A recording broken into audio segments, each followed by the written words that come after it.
Hello students, welcome to arts chemistry. So ನಿಮ್ಮ KCET 2023 result ಇನ್ನೇನು June 12 ಅಥವಾ 14ನೇ ತಾರೀಕಿನ ತನಕ ಬರಬಹುದು ಅಂಥೇಳಿ KE ಅವರು ಹೇಳಿದ್ದಾರೆ. ಸೊ ಹಾಗಾದರೆ ಆ ಒಂದು ರಿಸಲ್ಟನ್ನು ಹೇಗೆ ಚೆಕ್ ಮಾಡೋದು? ಸೊ ಬಹಳ ಸಿಂಪಲ್ ಆಗಿ ಹೇಳ್ತಾ ಇದ್ದೀನಿ.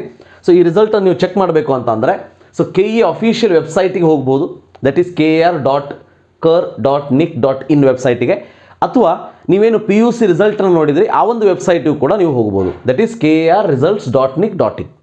ಸೊ ಈ ಎರಡು ವೆಬ್ಸೈಟಲ್ಲಿ ಯಾವುದಾದ್ರೂ ವೆಬ್ಸೈಟಿಗೆ ಹೋಗಿ, ಸೊ KE ವೆಬ್ಸೈಟ್ ಅಲ್ಲಾದ್ರೆ ಅಲ್ಲಿ ರಿಸಲ್ಟ್ ಲಿಂಕ್ ಅಂತೇಳಿ ಒಂದು ಕೊಟ್ಟಿರ್ತಾರೆ, ಅದನ್ನು ಕ್ಲಿಕ್ ಮಾಡಿದ ಮೇಲೆ ಮತ್ತೆ ನೀವು ಇದೇ ವೆಬ್ಸೈಟಿಗೆ ಡೈರೆಕ್ಟ್ ಆಗ್ತೀರಿ. ಹೋದ್ಮೇಲೆ ಏನು ಮಾಡಬೇಕು? ಸೊ ಬಹಳ ಸಿಂಪಲ್, ಅಲ್ಲಿ ಸ್ಟೆಪ್ 1ನಲ್ಲಿ you have to enter your CET ನಂಬರ್ನ ಎಂಟ್ರಿ ಮಾಡಬೇಕು.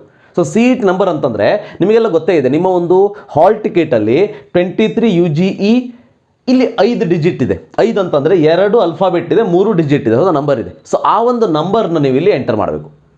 ಸೊ ಈ ಒಂದು ವೆಬ್ಸೈಟಿಗೆ ಹೋಗಿಬಿಟ್ಟು step 1 enter your CET number, step 2 enter your date of birth. ಅಲ್ಲಿ ಡೇಟ್ ಆಫ್ ಬರ್ತ್ ಅನ್ನು ಕೇಳ್ತಾರೆ, ಅದನ್ನು ಸೆಲೆಕ್ಟ್ ಮಾಡಿ ಎಂಟರ್ ಮಾಡಬೇಕು. ಸೊ ಎಂಟರ್ ಮಾಡಿದರೆ ನಿಮ್ಮ ಒಂದು ರಿಸಲ್ಟ್ ಇಲ್ಲಿ ಬರ್ತದೆ. Yes, all the best for your result from my side. ನಿಮ್ಮ ರಿಸಲ್ಟ್ ಚೆನ್ನಾಗಿ ಬರಲಿ. ಸೊ ನೀವು ಅಂದ್ಕೊಳ್ಳುವಂತಹ ಅಥವಾ ಅಂದುಕೊಂಡಿರುವಂತಹ ಕಾಲೇಜು ನಿಮಗೆ ಸಿಗುವಂತೆ ಆಗಲಿ ಅಂತ ಹೇಳ್ತಾ ಈ ವಿಡಿಯೋನ ಇಲ್ಲೇ ಮುಗಿಸೋಣಂತೆ. Thank you for watching. Have a nice day.